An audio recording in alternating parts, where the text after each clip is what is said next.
जरा देखो तो, इस निकम्मे को ये बेकार सा नाग का बच्चा मिला है। लगता है इसके कंगाल माता पिता इसके लिए कुछ भी नहीं कर सकते थे।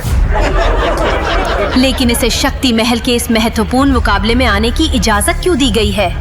इसका ये छोटा सा नाग का पिल्ला जहर की एक बूंद भी निर्माण कर सकता है क्या? इन सब का कहना गलत नहीं था। इन सारे योद्धाओं के पास एक से बढ़कर एक तिलस्मी जानवर थे। उनके शरीर से निकलती हुई ऊर्जा कई रंगों से चमक रही थी और मेरे पास था बस एक नन्हा सा नाग जो कितना कमजोर और छोटा था, जैसे कि अभी अभी पैदा हुआ हो।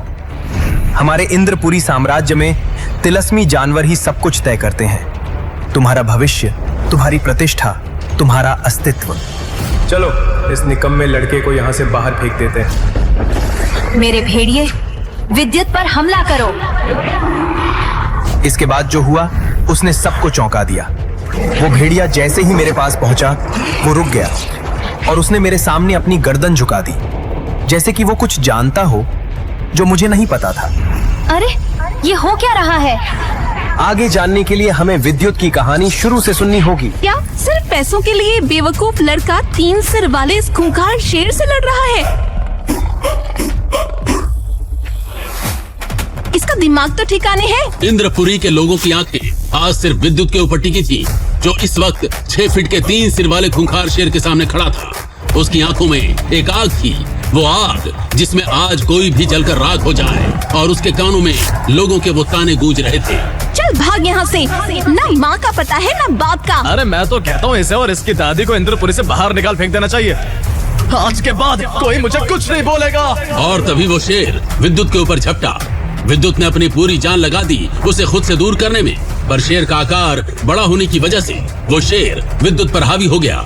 उसके मुंह से उन योद्धाओं के खून की बदबू आ रही थी। वहीं वहां मुकाबला देख रहे आचार्य अश्वत्थामा की नजर जैसे ही विद्युत पर गई, वो अचानक अपनी जगह से खड़े हो उठे। ये तो वही राघव रघुवंशी की पत्नी का लॉकेट है जो नहीं, मैं इसे मरने नहीं दे सकता, मुझे बचाना होगा इसे। वहीं विद्युत शेर के पंजे को पकड़कर उसे पीछे कर ही रहा था कि तभी आचार्य थामा ने विद्युत की कमीज को पकड़कर उसे मैदान से घसीटते हुए बाहर निकाल लिया। और फिर मैदान में एक घोषणा हुई, 50 करोड़ जीतने की इस रेस से विद्युत बाहर होता है। जैसे ही विद्युत ये सुनता है, उसका गुस्सा 7वें आसमान पर पहुंच जाता है। छोड़ो मुझे, तुम्हारी वजह से आज मैं 50 करोड़ रुपए जीतते रह गया। क्या जरूरत थी तुम्हें मेरा बाप बनने की? मैंने सिर्फ तुम्हारी उम्र देखकर तुम्हें बचाया है उससे। तो डकारने देते ना उसे मुझे। वैसे भी जीकर मैंने क्या ही उखाड़ लिया आज तक। सिर्फ बेइज्जती सही है। मैंने सिर्फ एक मौका था मेरे पास 50 करोड़ जीतकर सब सही करने का, पर तुमने सब बेकार कर दिया। ये बोल विद्युत वहाँ से गुस्से में निकल गया। करोड़पति बनने गया था या खानदान की इज्जत मिट्टी में मिलाने गया था? उनके सामने 2 साल की उम्र है तेरी और इतना बड़ा हो गया।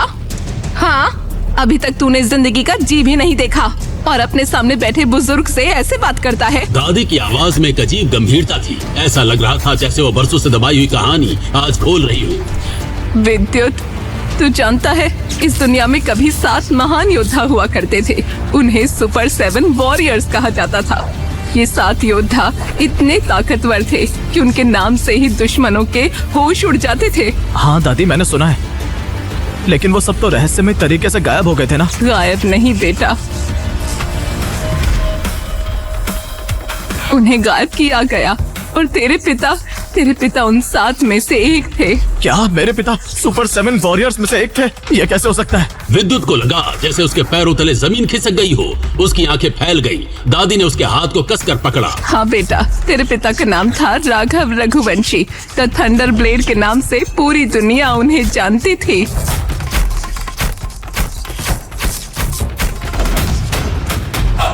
पांच मूल तत्वों पर काबू पाने वाले इस युग के पहले योद्धा, नश्वर सम्राट रैंक के महान योद्धा। लेकिन दादी, फिर वो कहाँ गए? क्यों नहीं लौटे? 20 साल पहले की बात है बेटा। उस समय सुपर 7 वॉरियर्स की धाक पूरी दुनिया में थी। 7 योद्धा, 7 अलग अलग शक्तियों के मालिक, 7 एक दूसरे से भी ज्यादा ताकतवर।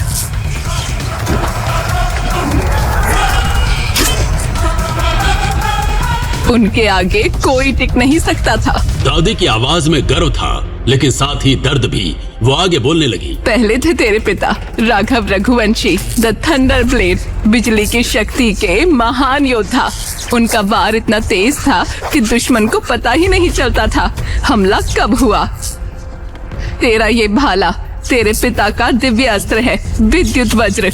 इस भाले से उन्होंने अनगिनत युद्ध जीते। तो इसलिए भाला सिर्फ मेरे हाथ में आता है? हाँ बेटा, दूसरे थे महान ऋतिक वेदा, द आइस गार्डियन, पानी और बर्फ की शक्ति के मालिक।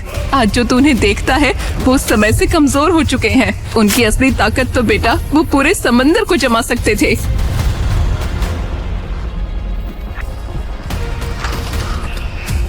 क्या महान ऋतिक वेदा भी उन 7 में से थे? हाँ बेटा, तीसरे थे तेरे आचार्य थामा, द लेजेंड टाइगर, जिनसे आज तू बदतमीजी करके आया है। अग्नि शक्ति के योद्धा। तू जानता नहीं तेरे आचार्य कितने महान हैं।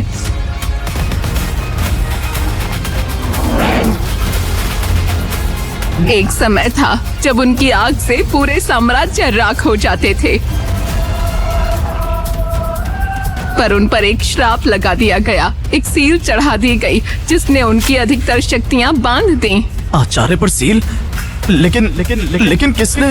विद्युत को झटका लगा। आचार्य थामा ने कभी ये बात नहीं बताई थी। चौथे थे देवनाथ, द अर्थ शैडो, धरती की शक्ति के योद्धा।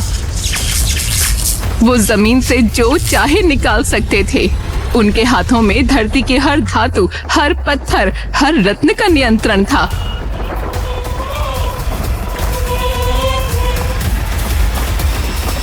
कहते हैं उन्होंने अपनी शक्ति से पूरे पहाड़ गायब कर दिए थे।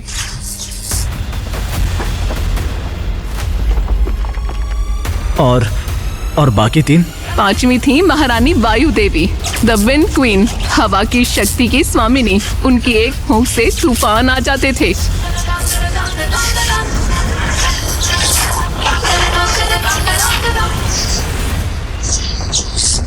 राजकुमारी ऐश्वर्या उन्हीं की शिष्या की पोती हैं। राजकुमारी ऐश्वर्या की दादी उन 7 में से थी? हाँ बेटा, छठे थे ब्रह्मर्षि कश्यप, द स्पेस वॉरियर, आकाश तत्व के मालिक। वो अंतरिक्ष की शक्ति को मोड़ सकते थे, समय को धीमा कर सकते थे। उनके सामने कोई भी हमला बेकार था, क्योंकि वो हमले को समय में ही रोक देते थे। और सातवें? और सातवें थे सबसे रहस्यमयी योद्धा, अघोर तांत्रिक शिवांश। वो सभी 5 तत्वों को मिलाकर छठी शक्ति प्राण शक्ति का इस्तेमाल करते थे। जीवन और मृत्यु दोनों उनके हाथ में थे। कहते हैं उन्होंने ही ब्रह्म चक्र सील बनाई थी।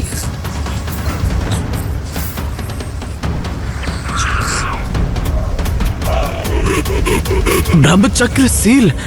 वो तो मेरे पास है। तो क्या? विद्युत का दिल तेजी से धड़क रहा था। ये वही तकनीक थी जो उसके पास थी। दादी आगे बोलने लगी। ये 7 योद्धा बेटा, ये सिर्फ योद्धा नहीं थे, ये एक भाईचारा था, एक परिवार। तेरे पिता कहते थे हम 7 शरीर हैं पर एक आत्मा। जब भी कोई खतरा आता ये 7 साथ लड़ते। कभी कोई इनको हरा नहीं पाया। फिर क्या हुआ दादी? वो कहाँ गए? क्यों नहीं लौटे? 20 साल पहले एक रात तेरे पिता के पास एक संदेश आया। संदेश था कि कोई बहुत बड़ा खतरा आने वाला है, इतना बड़ा खतरा कि पूरी दुनिया खत्म हो सकती है। 7 योद्धाओं को एक गुप्त स्थान पर बुलाया गया। माँ, अगर मैं वापस नहीं आया तो विद्युत को भाला देना। उसे बताना कि उसके पिता एक कायर नहीं थे। हम जो करने जा रहे हैं वो पूरी दुनिया को बचाने के लिए कर रहे हैं।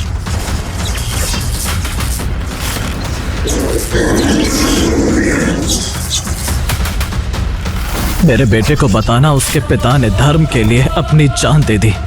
और फिर राघव रघुवंशी चले गए, 7 योद्धा एक साथ उस रहस्यमयी खतरे का सामना करने।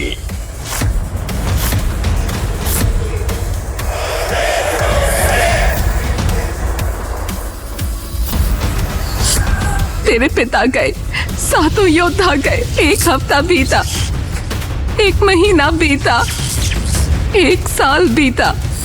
कोई खबर नहीं, कोई निशान नहीं, बस गायब जैसे धरती निकल गई उन्हें। कुछ साल बाद 2 योद्धा वापस आए, आचार्य थामा और ऋतिक वेदा, पर वो भी ऐसे लौटे जैसे वो कोई योद्धा ना हो। राज्य ने, साम्राज्य ने, किसी ने तो कुछ किया होगा। बेटा, उन्हें ढूंढा तो गया पर कुछ भी नहीं मिला।